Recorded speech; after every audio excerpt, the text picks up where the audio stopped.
पोलिसांची धडक कारवाई। आमलाण गावातून 2 लाखांचा अवैध विदेशी दारूसाठा जप्त।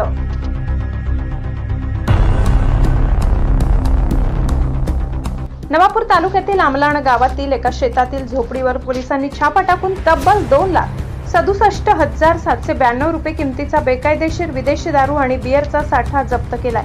3 जुलै 2026 रोजी रात्री मिळालेल्या गोपनीय माहितीच्या आधारे पोलिसांनी संशयित आरोपी अमित दासू वसावे याच्या शेतातील झोपडीवर ही कारवाई केली।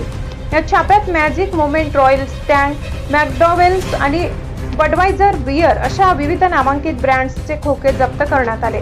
सदर दारूसाठा केवळ दादरा आणि नगर हवेली तसेच दमण आणि दीव या केंद्रशासित प्रदेशांमध्ये विक्रीसाठी प्रमाणित होता, जो येथे चोरटी विक्री करण्याच्या उद्देशाने अवैधरित्या लपवून ठेवण्यात आला होता।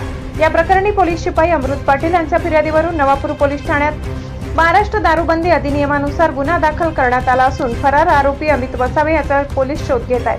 सदर कारवाई पोलीस अधीक्षक अश्विनी सानप आणि वरिष्ठ अधिकाऱ्यांच्या मार्गदर्शनाखाली नवापूर पोलीस पथकाने केली असून पुढील तपास प्रशिक्षणार्थी पोलीस उपनिरीक्षक अश्विनी सानप करत आहेत। ब्युरो रिपोर्ट, नवापूर गर्जना न्यूज चॅनल नेटवर्क।